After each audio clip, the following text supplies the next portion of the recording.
محبت کی ضرورت پارٹ 1۔ رات کے 3 بجے میں اپنی بڑی بہن کو سکون دے رہا تھا۔ وہ بار بار آواز نکال رہی تھی۔ میں نے کہا آواز مت نکالو ورنہ کوئی سن لے گا۔ تھوڑی دیر خاموش ہونے کے بعد وہ دوبارہ اسی طرح آواز نکالنے لگی۔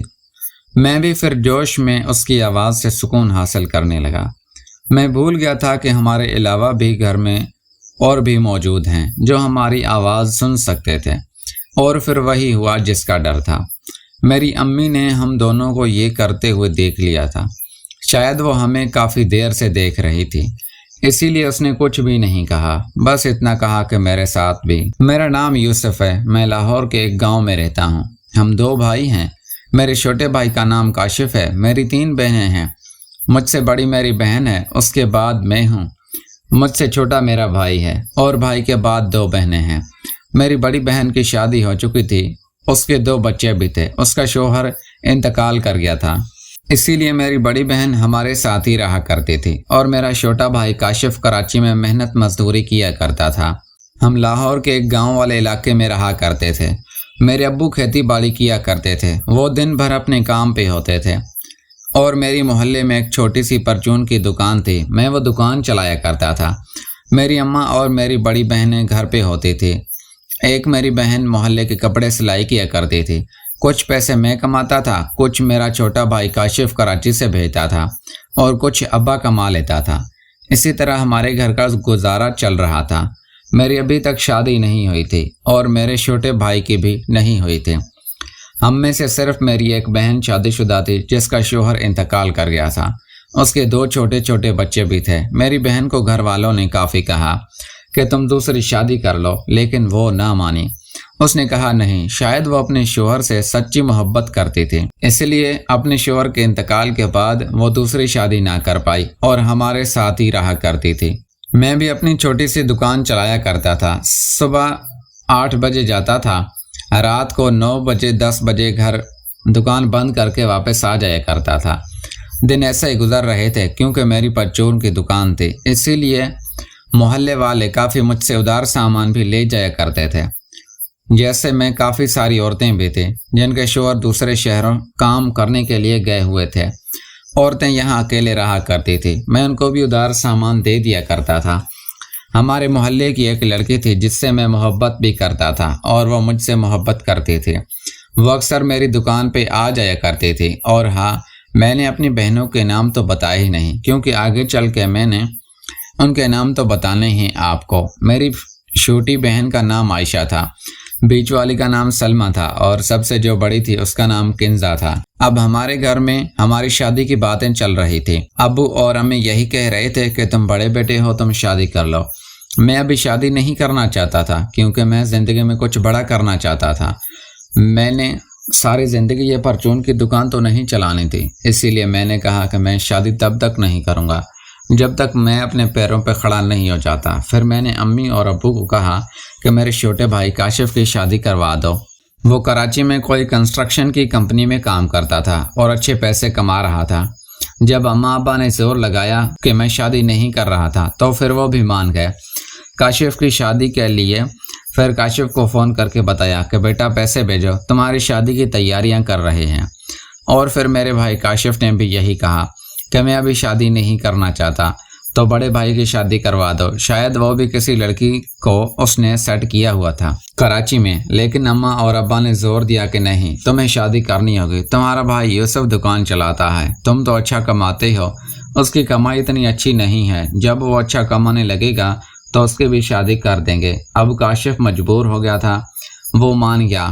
میرے امی اور ابو نے اس کے لیے رشتہ ڈھونڈنا شروع کر دیا، اور میں اپنی روٹین کے مطابق آج صبح 7 بجے جاگا تھا۔ میں نے ناشتہ کیا، میری امی نے میرا ناشتہ بنایا تھا۔ اگر میں اپنی امی کی بات کروں تو میری امی کے ہم 5 بچے تھے، لیکن باوجود اس کے پھر بھی وہ بہت خوبصورت اور جوان نظر آتی تھی۔ محلے کے سب مرد اس پہ فدا تھے، اور سب یہی چاہتے تھے کہ کاش وہ ہماری بیوی بن جاتی، لیکن وہ میرے ابو کے نصیب میں آئی تھی۔ یہ ایک لمبی کہانی ہے، یہ بھی فرصت میں سناؤں گا کہ کیسے میرے ابو نے میری امی کے ساتھ شادی کی۔ لیکن فی الحال میں یہ بتا دوں کہ میری امی محلے کی سب سے حسین ترین عورت تھی۔ آج بھی جب وہ باہر نکلتی تھی تو لوگ اس سے گھور گھور کر دیکھتے تھے۔ میں اس لیے اپنی امی کو کہتا تھا کہ امی آپ گھر سے نہ نکلا کریں، جو کچھ بھی آپ کو منگوانا ہے آپ مجھے بتا دیا کریں، میں گھر بھجوا دیا کروں گا۔ میری بہنیں بھی بہت خوبصورت تھی، لیکن میری ماں ان سب سے خوبصورت تھی۔ حالانکہ ان کی عمر 45 سال تھی، لیکن وہ ابھی بھی لگتی ایسی تھی جیسے 25-30 سال کی ہو، اور کوئی بھی پہلی دفعہ میری امی اور میری بہنوں کو دیکھتا تو اس کو یہی لگتا تھا شاید یہ آپس میں ساتھ بچے اٹھا تھا۔ امی نے میرے لیے ناشتہ بنایا تھا، میں نے ناشتہ کیا اور اپنی دکان پہ آ گیا۔ میں نے اپنی دکان پہ ایک چھوٹا سا لڑکا بھی کھڑا کیا ہوا تھا جو اسی محلے کا تھا۔ وہ گھر کے سامان کے لیے میں نے رکھا تھا اور دکان کی صفائی ستھرائی کے لیے بھی۔ میں دکان پہ آیا، میں نے اس لڑکے کو کہا کہ تم دکان پہ بیٹھو، میں بازار جا کے دکان کا ضروری سامان لے کے آتا ہوں، کیونکہ دکان کا سامان ختم ہو رہا تھا۔ میں بازار آیا، ایک لسٹ بنائی، جو ضرورت کا سامان تھا وہ میں نے سارا پیک کیا اور ایک رکشہ بک کرا کے سامان اس پہ لوڈ کر کے دکان پہ آ گیا۔ اکثر تو سامان دکان پر ہی آ جاتا تھا، لیکن وہ کبھی کبھار لیٹ آتے تھے اور سامان آج ختم ہو گیا تھا، اسی لیے میں خود لینے چلا آیا۔ سامان لے کے جب میں اپنے دکان پہ پہنچا تو دوپہر کے 1 بھی بج چکے۔ میں آیا تو میں نے اس چھوٹے سے پوچھا، میں نے کہا سنا کوئی گاہک وغیرہ آیا تھا؟ اس نے کہا ہاں استاد جی، ایک عورت آئی تھی جس نے 4000 روپے کے ادھار سودے لیے ہیں، وہ محلے کی تھی۔ میں نے لڑکے کو کہا کہ تم نے کیوں دیا اس کو اتنے مہنگے سودے؟ تم کہتے کہ استاد ابھی نہیں ہے، بعد میں آنا، کیونکہ میں اس عورت کو بھی پسند کرتا تھا۔ وہ عورت کے بھی 2 بچے تھے اور وہ بھی کافی خوبصورت لگتی تھی۔ اس کا شوہر شاید دوسرے ملک گیا ہوا تھا کمانے کے لیے اور وہ اس گھر میں اکیلی رہتی تھی، اسی لیے میں سودا دینے کے بہانے اس سے اپنی بات چیت بڑھانا چاہتا تھا۔ پھر میں نے اس چھوٹے کو کہا کہ جاؤ اس عورت کو بول کے آؤ کہ میرا استاد دکان پہ آ گیا ہے، تمہیں حساب یاد نہیں ہے، لہٰذا دوبارہ آئی اور اپنا سامان بتائے تاکہ میں کھاتے میں لکھ لوں۔ اس نے کہا اچھا استاد جی میں جاتا ہوں۔ پھر میں نے اس لڑکے کو کہا کہ میرے گھر جا کر کھانا بھی لے کے آنا، کیونکہ میں دوپہر کا کھانا اپنی دکان پہ ہی منگوایا کرتا تھا۔ پھر لڑکا اس عورت کے گھر گیا اور اس کو جا کے ساری کہانی سنائی۔ اس عورت نے کہا کہ ابھی تو میں گھر کے کام کر رہی ہوں، استاد کو بولو کہ میرے ہی گھر ہی آ جائے، میں وہاں دکان پہ نہیں آ سکتی۔ پھر وہ لڑکا آیا، اس نے مجھے بتایا کہ استاد جی وہ عورت تو کہہ رہی ہے کہ میں بیزی ہوں، وہی میرے گھر پہ آ جائے۔ میں تو دل میں خوش ہو گیا، اس سے اچھا موقع مجھے مل نہیں سکتا تھا۔ پھر وہ لڑکا کہنے لگا استاد جی آپ کے لیے کھانا لے آؤں؟ میں نے کہا نہیں رک، ابھی تو یہاں دکان پہ بیٹھ، میں حساب کتاب کر کے واپس آتا ہوں۔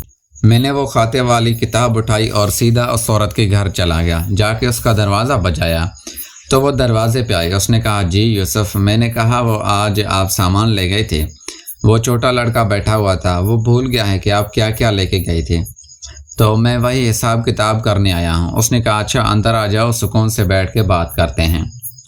پھر میں اندر جا کے بیٹھا، وہ عورت گئی میرے لیے ٹھنڈا پانی لائی۔ میں یہ محسوس کر رہا تھا کہ شاید اس عورت کو میرا آنا برا لگ رہا ہے۔ پھر میں نے اس کو کہا کہ آپ برا مت مانیں، مجھے کوئی اعتراض نہیں، آپ ادھار سودا لے کے جاتے ہیں، بلکہ آپ کو دوبارہ بھی ضرورت پڑے تو آپ بلا جھجک میرے پاس آ سکتی ہیں۔ کھاتا لکھنا ضروری ہے، اسی لیے میں آیا ہوں، اگر آپ کو برا لگا ہے تو میں معافی چاہتا ہوں۔ اس نے کہا نہیں ایسی بات نہیں ہے، بس مجھے اپنے شوہر پہ غصہ آ رہا تھا کہ اگر وہ ہمیں پیسے وقت پہ بھیج دیتا تو آج ہمیں ادھار لینے کی ضرورت نہ پڑتی۔ میں نے کہا کوئی بات نہیں، پورا گاؤں مجھ سے ہی تو ادھار لیتا ہے، آپ اکیلی تھوڑی لیتی ہیں، سب کے ہی حالات ایسے ہیں۔ آپ اپنے شوہر کو برا بھلا مت کہیں، بلکہ میں شرمندہ ہوں کہ حساب کرنے آپ کے گھر پہ آیا ہوں۔ پھر اس عورت نے کہا کہ ارے نہیں ایسی بات نہیں ہے۔